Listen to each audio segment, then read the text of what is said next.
본시는 솔로몬의 시로 군왕시라고 그래요. 오늘 본문의 배경은 솔로몬 왕 시대를 배경으로 하고 있는데, 우리가 잘 알고 있는 대로 솔로몬이라고 하는 사람은 전무후무한 지혜와 부귀와 영화를 받았던 사람이 솔로몬입니다. 그는 한때 열왕기상 3장 10절로 14절에 가보면 왕이 된 뒤에 하나님 앞에 1000번제를 드립니다. 그때 하나님께서 솔로몬에게 묻습니다. 내가 너한테 뭐 해주기를 원하느냐?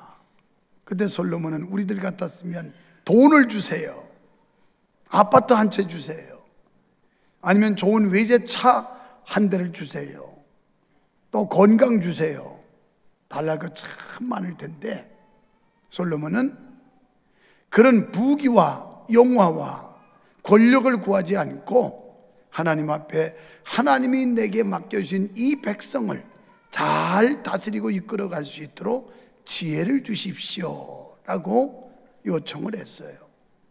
그러자 하나님께서 너는 부귀와 영화도 구하지 않고 지혜를 구했으니 내가 구하지 않은 부귀와 영화도 내게 주겠노라 해서 전무후무한 복을 받았던 사람이 솔로몬입니다.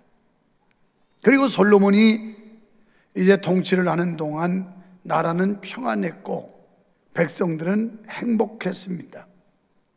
하지만 이 시는 영적으로 보면 메시아 왕국에 대한 예언적 계시가 담겨져 있는 겁니다.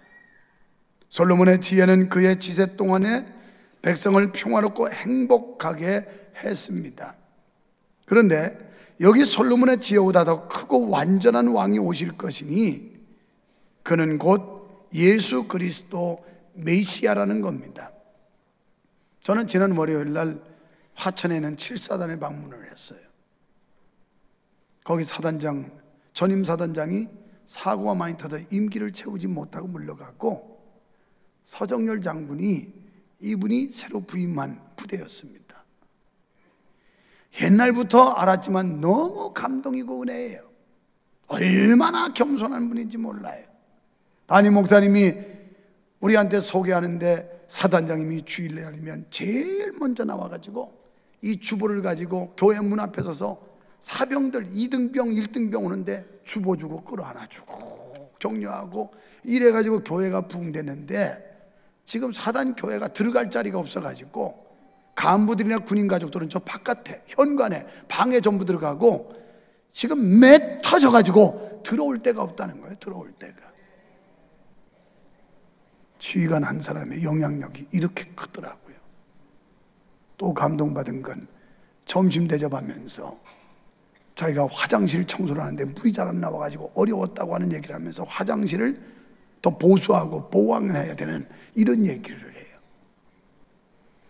군 출신들이 있지만 말이 그렇지 별 2개 다는 게 그게 보통 일인 줄 압니까? 이건 출세한 사람이고 성공한 사람이에요. 그런데 투수타가 화장실 청소하고 있다고. 그러니 부대가 변하지 않겠어요? 부대에 평안이 있지 않겠어요? 그렇습니다. 오늘 지도자라고 하면 이렇게 섬겨야 돼요. 섬겨야. 우리가 목사, 장로, 권사, 안수집사 이게 중요한 게 아니고 낮은 곳에 내려가서 섬길 줄 아는 투스타가 화장실 청소하고 있다고요. 우리 교회 장로님들도 전부 화장실 청소하기를 축원합니다. 가서 닦아야 돼. 변기도 닦고 소변기도 닦고 싸기만 하지 말고 가서 닦아야 돼. 닦아야 돼. 권사님들도 마찬가지야. 열심히 먹고 싸놓고만 가지 말고 가서 닦아 그냥. 그게 권사야. 그게. 안수집사도 마찬가지야. 장로 되고 싶으면 열심히 닦아. 열심히 화장실 청소부터 하고 다니고. 그러니까 그렇게 사고 많던 부대가 평정을 찾았고 부대가 지금 활력이 넘치고 얼마나 안정 속에서 잘 되고 있는지 나는 마음속으로 너무 감사했고 돌아와서 그를 위해 새벽에 기도했어요. 하나님, 이런 사람들이 수장이 돼야 됩니다. 이런 사람들이 높임을 받아야 됩니다. 이게 방송이 실황중계라고 좀 그렇긴 하지만 그분은 육사 출신이 아니에요. 3군 사관학교 나왔는데도 투스타 달았어요. 내가 볼 때는 뭐 3스타, 4스타도 막 달을 거야, 막 달아. 하나님이 달아줄 것 같아, 하나님이. 본문에서 우리에게 교훈하는 왕의 자격 조건이 뭡니까? 기본적인 인격으로 주의 판단력, 그러니까 하나님의 지혜가 있어야 돼요.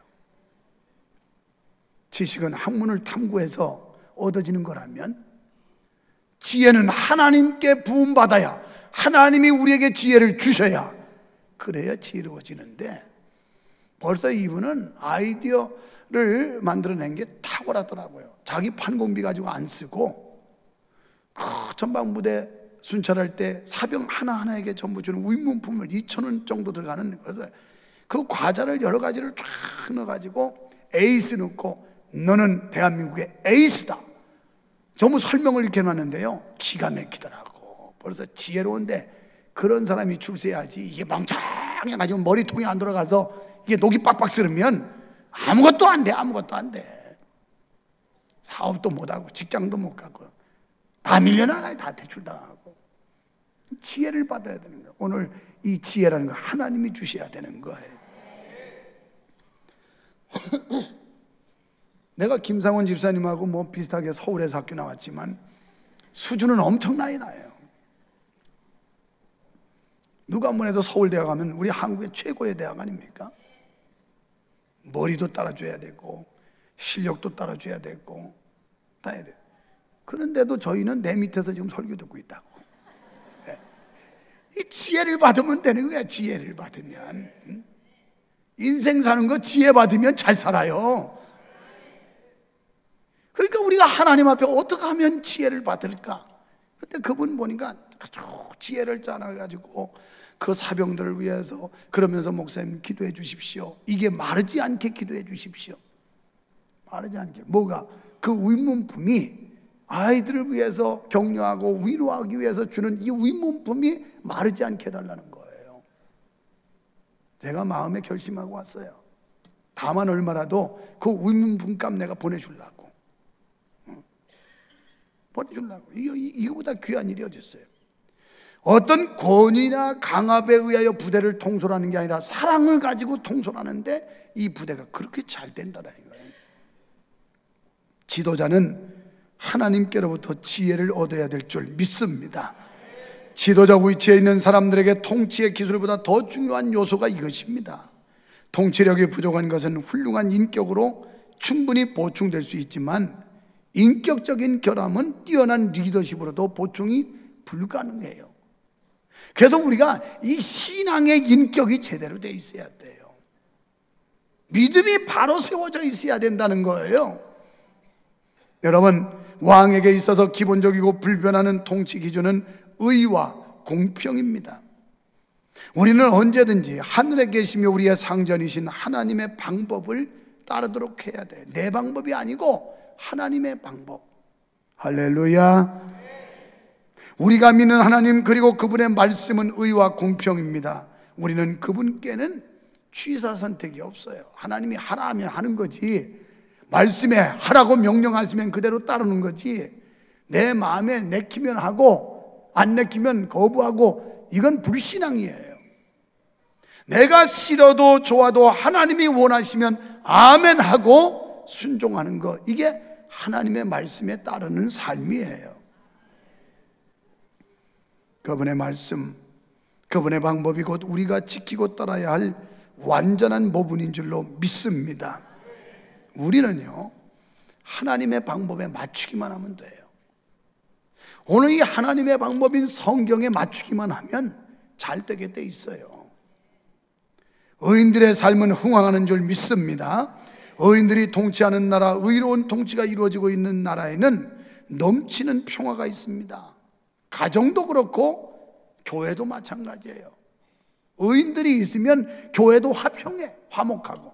그런데 악인들이 판을 치면 교회가 분쟁이 일어나고 싸움이 일어나고 다툼이 일어나고 시끌시끌하고 마귀짓하고 있어요. 의인들이 많으면 교회는 평안하고 부흥되고 여러분 하나님께 영광 돌리게 되는 줄 믿습니다. 의가 기준이 되고 의인이 많아져야 축복과 평안이 넘치게 되는 법인 줄 믿습니다. 한 나라가 의인이 많아지면 흥왕하게 되고 부하게 된다고 그랬어요. 또한 평화가 지속되는데 잠언 29장 2절에 보면 의인이 많아지면 누가 즐거워하고 백성이 즐거워하고 악인이 권세를 잡으면 백성이 탄식을 하느니라.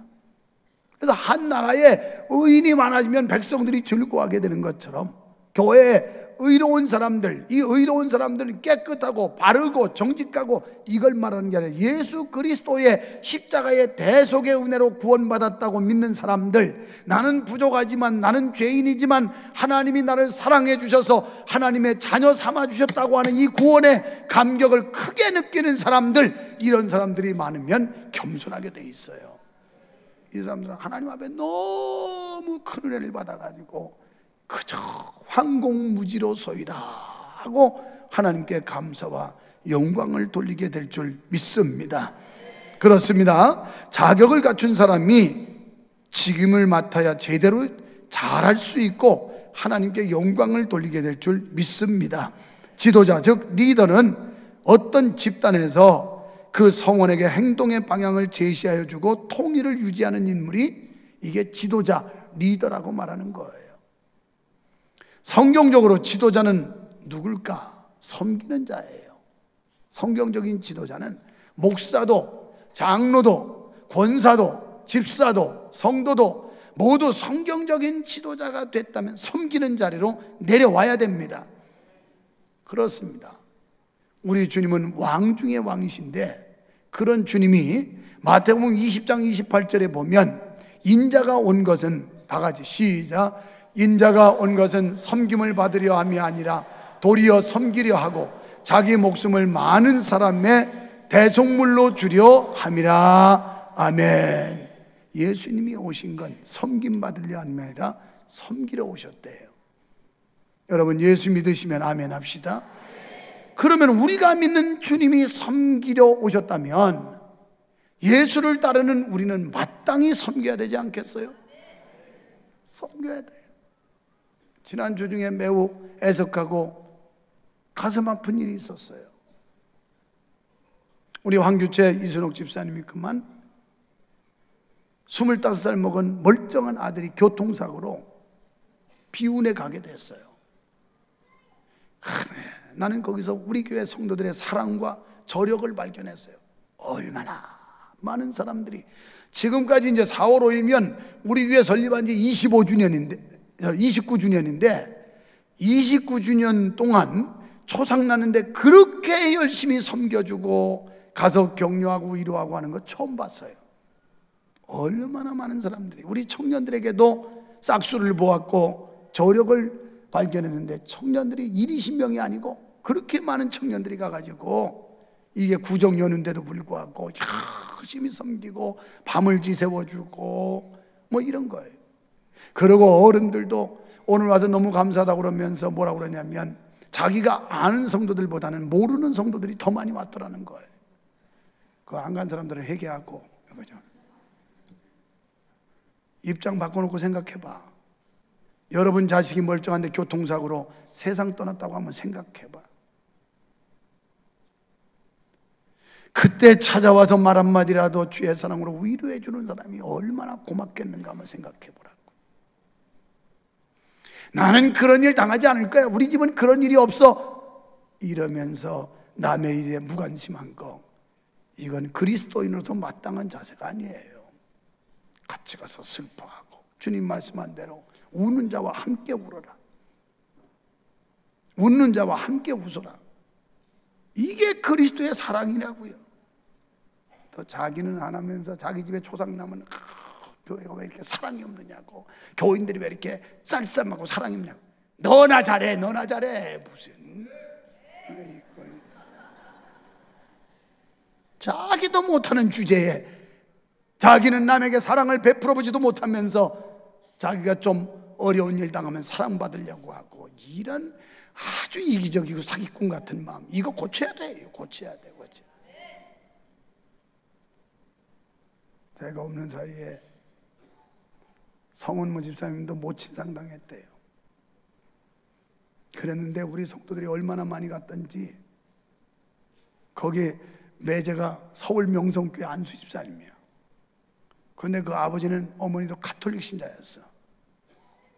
소상을 치르고 나서 뭐라고 그러냐면, 야, 서울 명성교회보다 수원 명성교회가 훨씬 크더라. 훨씬 자꾸 그러시더라는 거예요. 어떻게 우리가 크겠어요? 서울 명성교회가 우리보다 25배나 클 거예요. 25배. 그런데 우리 성도들이 사랑을 안고 가가지고 그 초상집에 조문하고 막 이랬더니 워낙 많은 사람들이 오니까 큰 줄 아시는 거예요. 이 어른이 그냥 서울보다 수원이 큰 줄 알고. 여러분, 이게 섬기는 거예요. 우리는 남이 하기 싫어하는 일, 기피하는 일, 이런 일을 찾아다니고 예수의 사랑 가지고 그들을 섬겨주는 거, 이게 예수 믿는 사람들 의인의 사명이에요.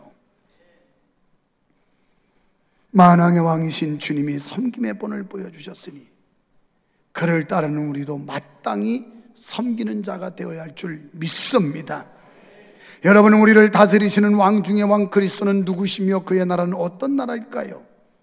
세상의 권자는 흥망과 성세가 있지만 그분의 나라는 영원한 나라와 권세인 줄 믿습니다.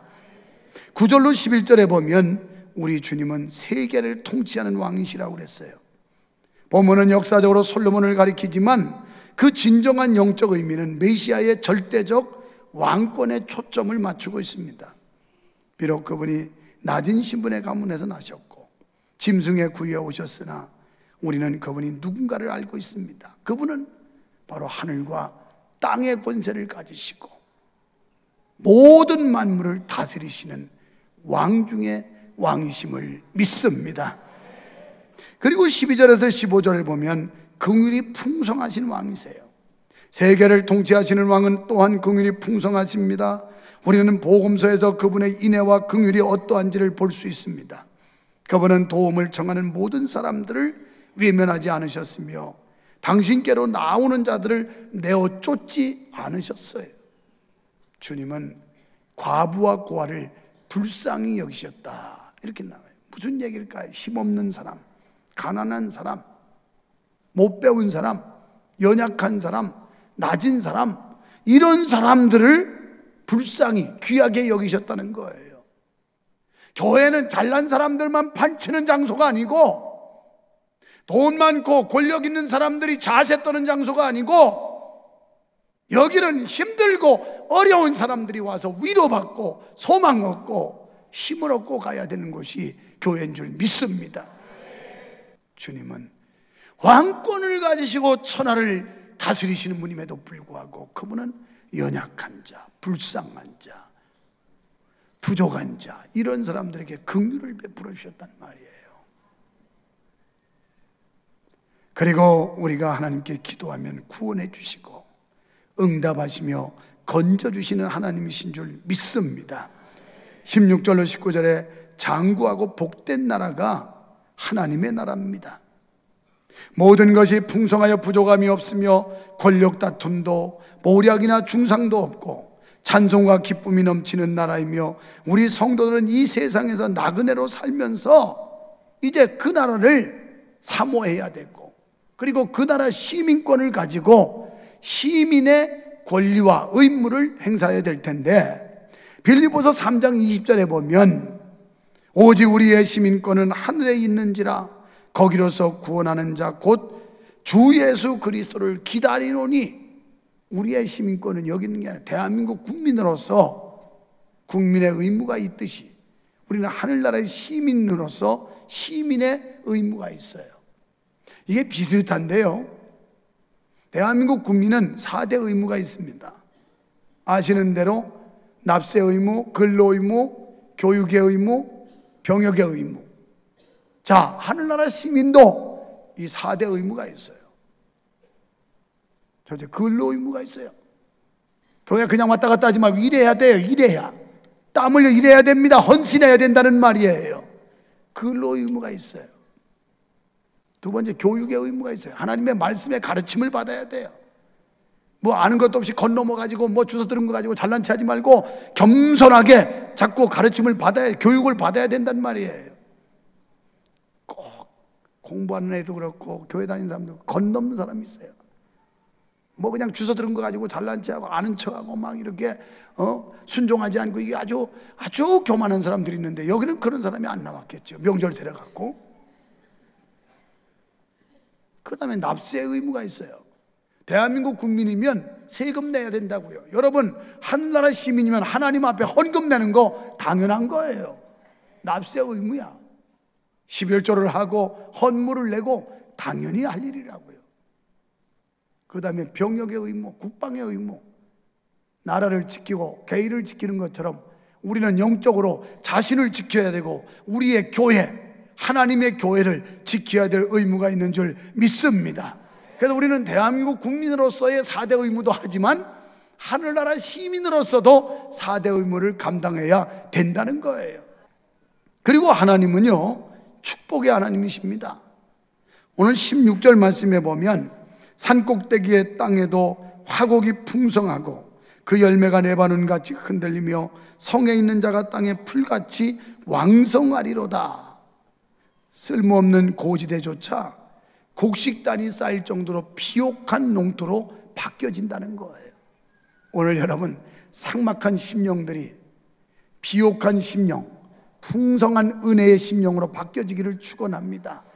인생에 쓴맛이 있고 살맛이 없는 이런 가정들, 이런 형편에 있는 성도가 예수 그리스도로 다스림을 받으면, 왕 중의 왕이신 예수 그리스도가 우리 속에 좌정하시면 우리는 비옥한 땅으로 변하듯이 풍성한 은혜의 심령으로 바뀌게 되는 줄로 믿습니다. 6절에는 비와 소낙비를 내리면 이 비가 대지의 기운을 새롭게 소생시키듯 의로운 통치는 백성을 풍요롭고 평화롭게 한다는 거예요. 촌 사람들이나 알아요. 촌에서 살다 보면 어떤 때는 가뭄이 많았어요, 옛날에는. 그래서 모든 초목들이 다 늘어지고 식물들이 다 처지고, 그러다가 비가, 소낙비가 한번 지나가면 언제 그러느냐, 힘을 얻어가지고 처졌던 이파리들이 딱 힘을 얻고 올라오기 시작해. 파랗게 싹이 나고. 오늘 주의 은혜가 여러분에게 임하셔서 힘이 생기기를 축원합니다. 소망이 생기기를 축원합니다. 살 맛을 느끼기를 축원합니다. 에스겔 47장에 보면 제단에서 흘러내리는 물이 발목, 무릎, 허리, 가슴, 목까지 창일하게 되더니 그 물이 이른 강가에 풍성한 과실을 맺었다 그랬어요. 이렇게 하나님의 은혜가 내 심령에 오고, 하나님의 은혜가 여러분의 가정에 임하고, 하나님의 은혜가 여러분 사업장에 임하면 우리는 풍성한 실과를 얻게 될 줄로 믿습니다. 레바논 같이 흔들리며 하는 말은, 레바논은 백향목으로 유명한 곳입니다. 익어 고개를 숙인 곡식들의 황금 물결이 레바논의 나뭇잎이 바람에 흔들리는 것 같이 많다는 말씀이에요. 그러니까 풍성한 은혜, 풍족한 축복, 그리고 넘치는 하나님의 축복이 우리에게 임한다는 겁니다. 그리고 15절에 가보면 저희가 생존하여 스바의 금을 저에게 드리며 사람들이 저를 위하여 항상 기도하고 종일 찬송하리로다 그랬는데요, 이것은 솔로몬 왕에게 지혜를 배우기 위해서 스바 여왕이 바리바리 싣고 금과 은 본보를 가지고 지혜를 배우러 온 적이 있어요. 그걸 비유해서 말씀하고 있는데, 오늘 구속의 은혜를 받은 사람, 하나님의 자녀된 이 놀라운 감격을 여러분이 가졌다면 우리는 마땅히 하나님 앞에 감사의 예배, 영광의 예배를 드림이 마땅하다는 거예요. 당연히 우리가 오늘 이 거룩한 날 와가지고 하나님, 나 같은 죄인을 용서해 주시고 영원히 지옥에 갈 생명을 구원해 주셔서 하나님의 자녀가 되게 하신 거 감사합니다 해서 이게 예배를 드리러 오는 거예요. 할렐루야. 이래야 예배에 소망이 있고 예배에 활력이 있지. 그렇지 않으면 황금연인데 무슨 뭐 해외여행이나 가지, 주인은 무슨 나발이고 뭐 그거 뭐 죽을 때까지 믿을 뭐 예수까지 거 적당히 믿지, 이렇게 열심히 믿어야 되는가. 이 불신앙적인 생각으로 하나님을 서운하게 하고 감사치 못하는 이런 불신앙적 삶을 살게 되는데, 하나님의 은혜를 크게 하고 하나님이 주신 게 얼마나 많은지 몰라요. 우리에게 베풀어 주신 은혜, 축복이 너무너무 크고 감사한 거예요. 그러니까 주님, 너를 얻어 눈물로서 못 갚을 줄 알아. 몸밖에 드릴 것 없어. 이 몸 바칩니다 하고 몸과 마음 들여 헌신하게 될 줄 믿습니다. 또 17절에는 그 이름이 영구하며 그 이름이 해와 같이 장구하리로다. 왕의 명성이, 하나님의 영광이 영원하기를 기원하고 있어요. 시편 기자는 하나님이 영원토록 영광을 받으시고 하나님의 이름이 영원토록 빛나기를 바라는 이런 송영을 부르고 있는데, 18절로 19절에서 시편에 대한 송영입니다. 공의의 시련, 넘치는 평강, 풍요로운 번영을 노래하고 있습니다.